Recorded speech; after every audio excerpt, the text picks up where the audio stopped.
Well, welcome to the show. I'm Danella. Here's what's happening now. This week, farewell to the Queen of Soul, Aretha Franklin. She was laid to rest this week. Also, celebrating the life of Senator John McCain, honoring his memory and celebrating his life as he heads towards his final resting place. Also, in our world is on deck this week. Is nothing safe anymore? A global study says that there is zero alcohol you can drink, period, that's actually helpful in any way. Taking away everything. We'll discuss that and in our world. But first, we'll just start with political pop. Here is your political pop for Friday, August 31st. Yet another one bites the dust.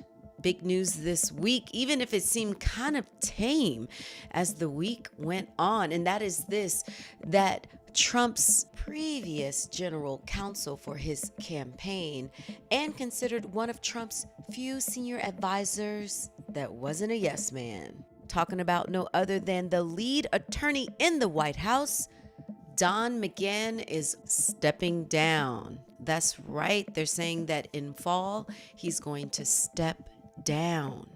Now, is it a coincidence that Trump is now announcing that he is leaving his post just a week after reports came out that McGahn was actually cooperating with Robert Mueller? Yeah, Trump, of course, is saying, oh, I knew about it. It's no big deal. But in this report that came out just a week ago, they were saying that McGahn actually was cooperating more than Trump actually knew. And what he spoke about wasn't known to the Trump administration. Could be a coincidence. I don't know. You be the judge. But the facts remain. Yet another stepping down in the ever-changing revolving door known as White House staff. I'm Danella Sealock, and that was your political pop. And a big hello to my new subscribers. Thank you so much. Hello to Stephanie Hubert as well as Benjamin Dixon. Thank you for joining us and being part of the family. And speaking of my YouTube family, shouts out to HD Morris 255. Now look, we go back. Thank you, HD. He always really writes comments about topics and what he feels and his experiences, and I appreciate it. And one of the things he commented on recently was how I was making it difficult for him to continue to eat.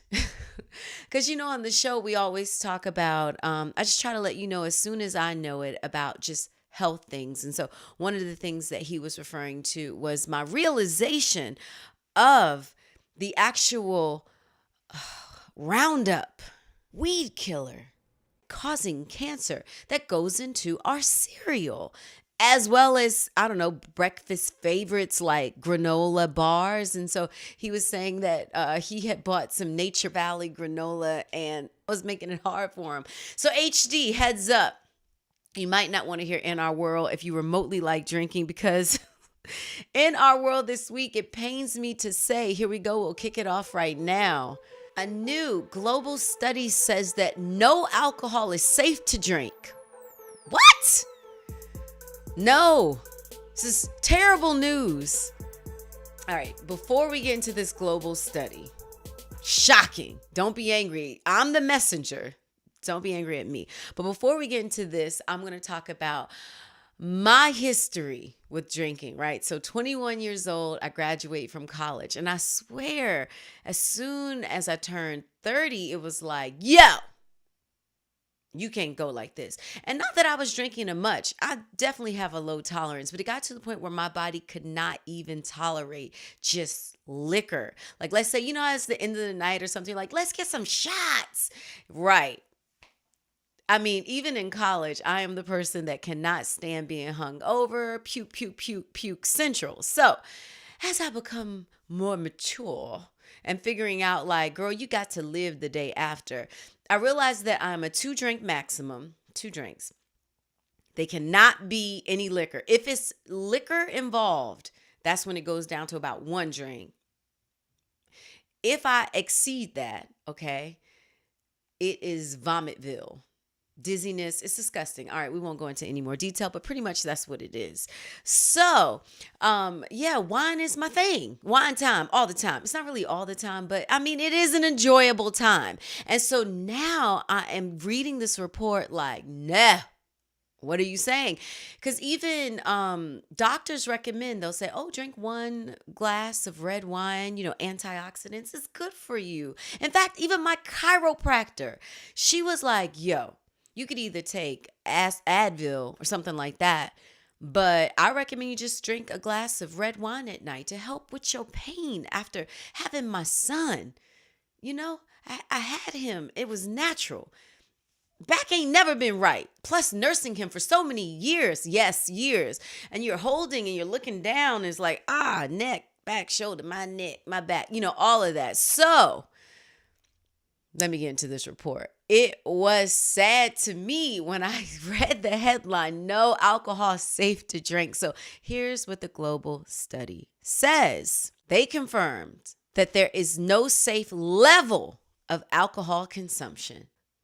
No safe level. Okay, so the research says that moderate drinking may protect against heart disease, but they found that the risk of cancer and other diseases outweigh these protections. And I'm only laughing because I'm like, man, boo. Right. Okay, so let's talk about how risky is moderate drinking. Apparently, this study looked at levels of alcohol use and its health effects in 195 countries, including the UK. They looked between 1990 and 2016. Now, that's pretty vast. They analyzed data from people aged 15 through 95 years old. The researchers compared people who did not drink at all with people who drank 1 drink per day. Okay, 1 drink per day. This is what they found. For people who consume 1 drink a day, the risk of developing one of 23 alcohol-related health problems increases by 0.5% over 1 year compared to someone who doesn't drink at all. And that risk increases rapidly for folks who drink more than 1 drink per day. For people who consume 2 drinks per day, that risk increases 7% over 1 year. And for those who drink 5 drinks per day, the risk increases by 37%. So in this study, what is the biggest thing that hit me was they found that there is a strong association between alcohol consumption. Now, we're not talking about alcoholics, alcohol consumption and the risk of cancer, injuries, infectious diseases, and that offsets any protective effects for heart disease. This blows. We can't have nothing in this world, So you guys know that this has been a struggle, right? All right, let's really talk about it. It's not so much as alcohol, right? It's this healthy lifestyle in the sense of saying when you know better, you do better, right? And so for me, I'm just taking everything that I learned and sharing it with you all, whether it be, hey, heads up, there's Roundup in various cereals, or whether it's like, hey, processed foods cause cancer, period. And now this new study is saying that alcohol is just toxic, no matter the level that you drink. And so me, I'm not drinking every day, but I do enjoy a glass of wine. And so now when I drink the wine, I'm going to think like I'm just putting toxic into my body. I know some of you are listening and watching are like, come on, stop talking about it. So yeah, I'm going to wrap up in our world. That's going to wrap up in our world. I want to talk about it a little more. Wrap up in our world and make it a little more personal for a second, because it really is this struggle of mine. So you guys know on previous show, man, I think it's been like, feels like 6 months ago. Maybe it wasn't that long. But I was talking to my girlfriend and I was saying, yeah, girl, I'm about to become vegan for real. I'm giving up cheese, like legit. And she said to me, but I thought you did that already. She's a vegan. Just got to throw that out there. So she's like, I thought you did that already. Like, what's the big deal? And I'm like, no, I mean, I stopped buying it in the house, but cheese is addictive. And so when I'm out, that's the only time, I indulge. And so during this particular trip, when I'm in New York, I find myself having to eat pizza, for example, because I go to the restaurant in my hotel and they had fish, right? But the fish that they had, do you guys know about this? It's called cornet fish, kind of like hornet, Cornet. Fish, one word, cornet fish. So I'm gonna show you a picture of this most disgusting looking fish in the history of word and of life. And it's also called flute mouth, something like that fish. Man, because I'm in the restaurant and I'm like, before I show the picture, I'm in the restaurant, I'm like, what kind of fish is that? And my friend is like, well, luckily there's Google. I'm like, right on, let's look this up. So we look up the fish and it is this, look at this, disgusting. This fish looks like it's got lips. It looks like it is like a worm, snake or something. And I swear I've seen it on River Monsters. Not that I watch River Monsters often, but I feel like this was a fish that they were like, is it a monster? No, it's a fish. Right. So when they offered me that, I legit was like, no, I'm not eating that. So then I just was like, maybe I'll just get some cheese. And so it ended up being like a weekend of cheese. And to the point that I was like, I'm just tired of it. Like my body is like, I can't handle this. What are you doing? So HD Morris 255, you are not alone. You are not alone in this. We in this together. Anybody that is at a point where you're like, I'm just trying to be better than I was, whatever that looks like.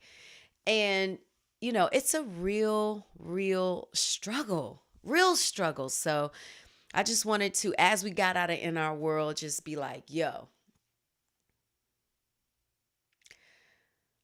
it's a struggle.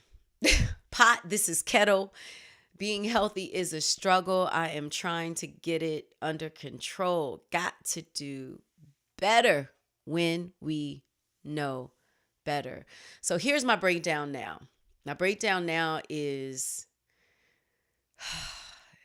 every day as just breaking the increment down meal by meal. So here's what's like kicking all of this off. So I'm reading this book called Alkaline Plant-Based Diet. Really good. I'm still in the middle of reading it. We'll talk about that another episode. But in that also, my husband's like gearing up for this fast.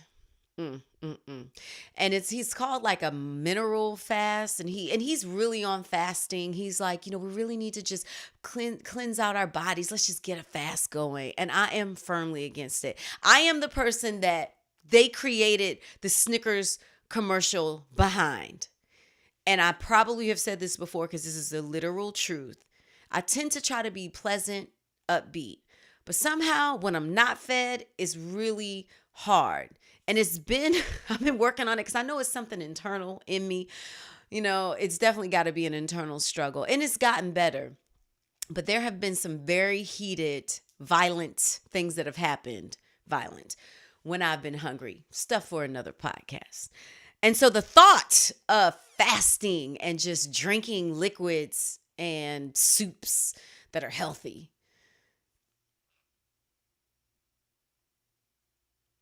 for those of you that are listening, I'm just shaking my head no, like repeatedly.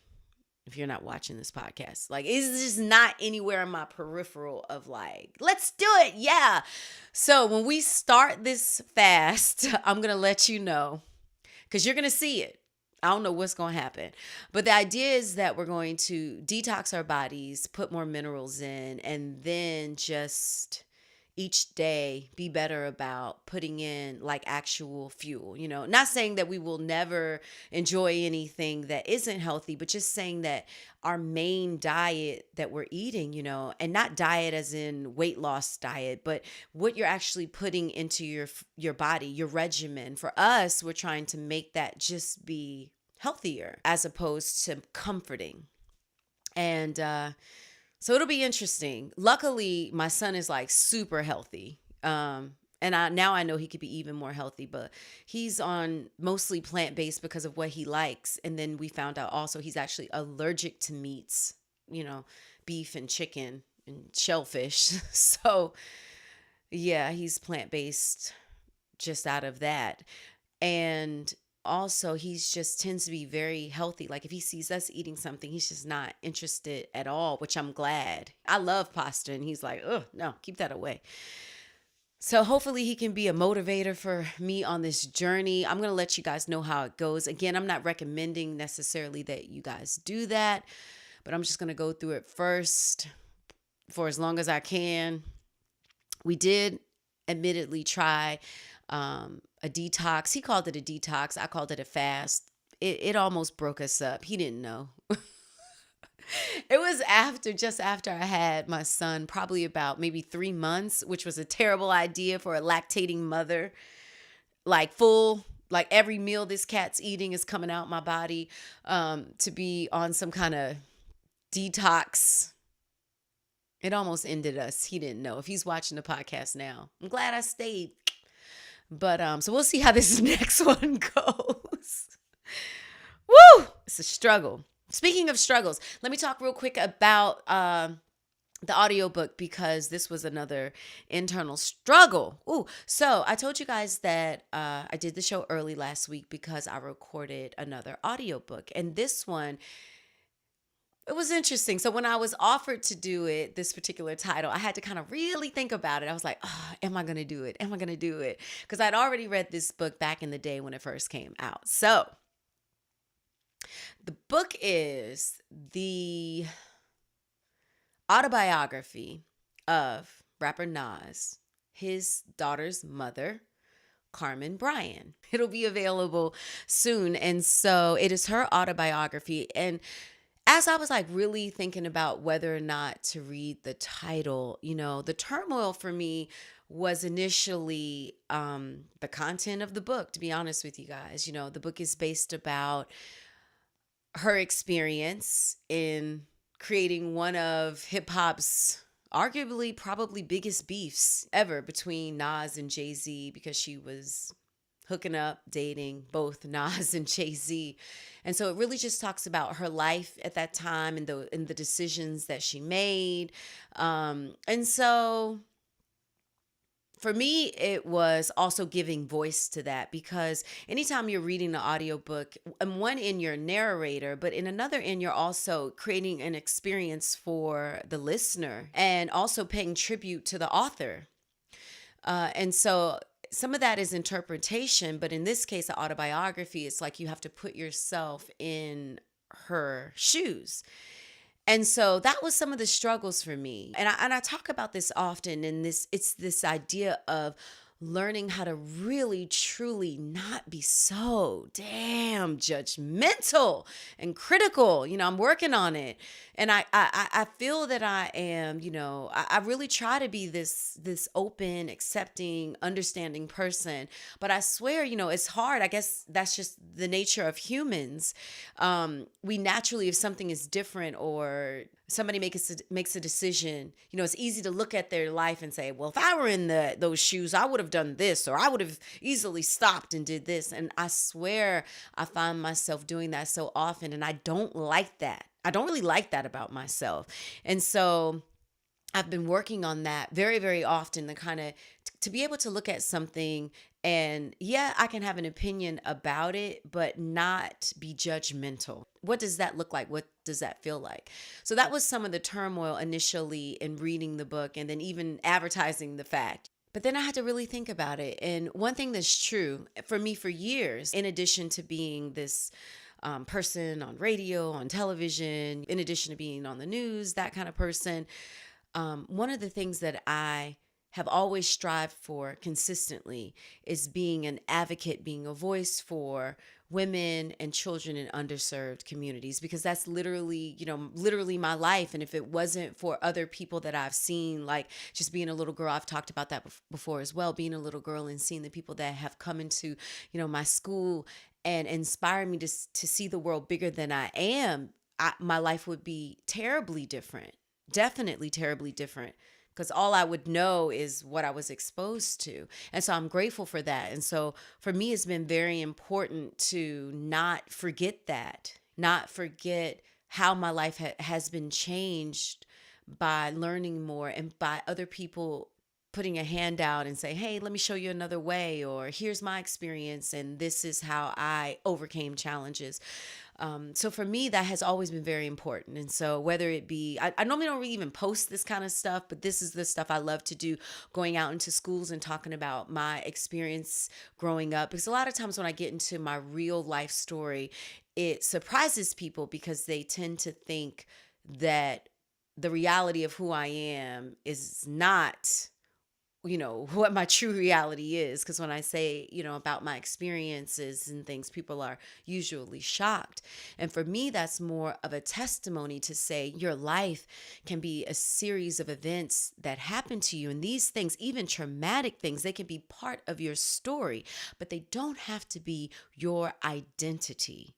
And it's really how we recover that dictates who we really truly are. And as I really, as I get older and I really start to do more work and really stand by this belief of advocating and standing up for and working with and listening to, expressing the stories of people that are women, children, anyone that is in an underserved community, I have to remember that even if I may not agree with the story, I cannot silence that story. Does that make sense? I cannot judge it in the sense of saying, no, it shouldn't be told. Because the truth is, as I read her book and I started thinking about it, it's so easy to just dismiss her as, a modern day term, any explicative word negative to describe a woman. Back then, they would say she might have been considered a groupie back then. No disrespect, but that's what they would have said back then. And, nowadays, right, other terrible words. And it's easy to say that, but when I'm reading her book and her words, and I'm thinking, man, a lot of women go through this. They do. And it's easy for us to judge and say, nah, but a lot of women do. A lot of women struggle with letting go of a man that they feel doesn't value them or treat them bad, right?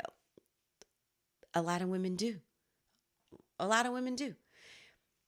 And I even saw this Instagram post, and I've been thinking about showing this, but I'll show it now. This is a post where you see, look at this, possum on top of a garbage can, hissing like with the caption, "Don't touch my garbage," with the comment, "Females defending the guy that cheated on them 15 times. And when I saw this, it made me think about other friendships that I have where the woman knows that the man cheats, but yet she still defends him and still stands by him and still makes excuses for him. And it's easy to say, to judge. It is easy to judge and say, how many times you got to run into that wall to see that it's a wall?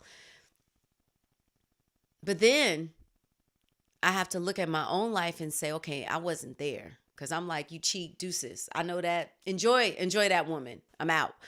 But in friendships, there have been many friendships where when I was younger, for example, these friendships were terrible, but yet I just kept trying and I kept saying, wait, but she's really fun. And we've been through a lot together. We've been friends for years, and ignoring the fact that that girl is not your friend. Many friendships like that. And so, yeah, I just wanted to be honest about this turmoil that I kind of had about telling the truth. But as I vow on this podcast to be transparent and tell the truth, it'd be, completely ridiculous to use a pseudonym. And again, this woman is being honest about her experience and what her choices are. So she deserves to have her story told. She deserves that. So anyway, with that being said, I'll let you know when it's out if you like audiobooks. It is definitely interesting. It was crazy reading it because technically this, when I voiced it, would be my third time reading it. I read it when it was first out. At that time, I was working for BET, and there was a chance, because she was on a press circuit, that she would be doing interviews. I knew she would be, but I wasn't sure if I had to interview her. So to prepare, I read the book in advance.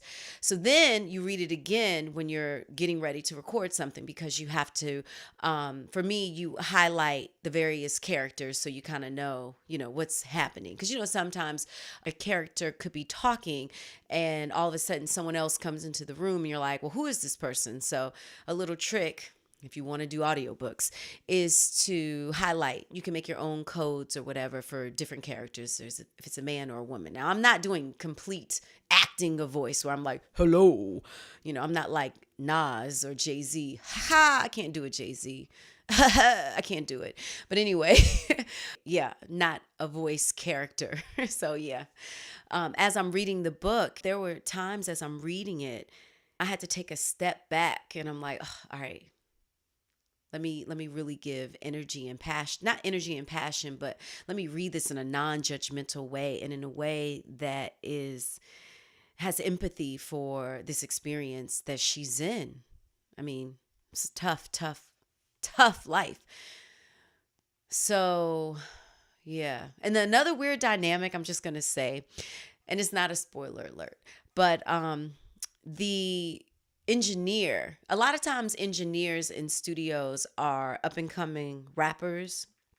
And so this engineer is, his name is, he goes by Say It Ain't So. Yeah, dope. Really nice guy. What up, Saquon? So anyway, he happens to be related to Foxy Brown. So there's a point where Foxy Brown is mentioned. And so I stopped recording because it was hard. I'm like, no disrespect. He was like, no, it's all good. It's not you. It's old. This is from back in the day. So yeah, I swear I try to be so tough, but emotionally I am just like a softy. Yeah. I guess some of the toughest people are super soft. Mushy soft. So, right. One more thing before I wrap up the show that was interesting. This was an interesting week. It also marked Michael Jackson's birthday, and also Lauryn Hill's 20th anniversary of the Miseducation of Lauryn Hill. And so I went to this dope event in New York honoring the album. It was really cool because it was like a room full of millennials, which is cool. And they were just talking about how 20 years later that this album, is so impactful. And so in this situation, I just listened. I was like, I just want to listen and see what everybody has to say. But it's really amazing 20 years later to kind of hear everybody's take on her and her career. And it was just interesting how everyone kind of wants her to hit gold again in a way, because that was just this rare moment for her to be able to make an album that spoke to so many people, so many generations later. You have people that were kids listening to this album and people that were considered adults listening to this album, and how 20 years later is still impactful and still resonates to struggles right now. Please, that thing, fake hair by Europeans, fake nails done by Koreans, still relevant today, still happening today, if not more so. So yeah, it's amazing. And then to see her struggle so much, so publicly, with Twitter and performances, not showing up for performances. So it was just a really interesting, dope discussion. So shout out to the crew called No Invite. That's their gang, the No Invite gang. And these conversations that they have was dope. Very, very dope. And then also there was an up-and-coming artist, OWO. She performed. So basically she did a Lauryn Hill tribute as well as some of her original music. And she was dope. It was nice. And it made me just say, I miss being in New York. Like, you could just happen upon some event with friends getting together and having, cocktails. Alcohol again, can't do it. But they had vegan food. That was nice. They had vegan meals, as well as food for everyone, and just interesting conversation and music. So I encourage everyone to do something like that. It was cool because I think this particular group started out where there were these business professionals and they started a group with their friends, hey, let's all get together, have conversations. And then you invite more friends and exchange ideas. It was really, really nice. It was nice. So yes, that is my New York trip in a nutshell. Thank you for listening to it. Again, shout out to my new followers and the ones that have been with me and you keep coming back each week. Thank you, thank you, thank you. Thank you for your comments. HD, can't wait to hear what you're going to say this week about the alcohol. If you're like HD Morris 255 and you want to leave a comment, you can definitely leave it here. Or if you want to be a little more private, you can email me. Some of you like to do that. Email me, DanellaNOW@DanellaNOW.com. DM me. It's all good. Follow me. I appreciate it on all social platforms at DanellaNOW. So this is the last time I'll see you before it is September. Thus my tropical shirt, because DC is hot and humid. New York, y'all getting ready for fall. I had on a jacket in the evening, but it ain't like that in DC. Like we talking hundreds during the day, right? Feel like 100, like 110. Ugh, it's hot. But yeah, I can't believe it. Fall's approaching. I'll have a lot of new things happening in the fall. We'll talk more about that when we get closer to the fall. But until then, I hope you have an incredible weekend. If you're on a vacation with your friends, with your family, enjoy every moment. Be safe. And I'll see you next week.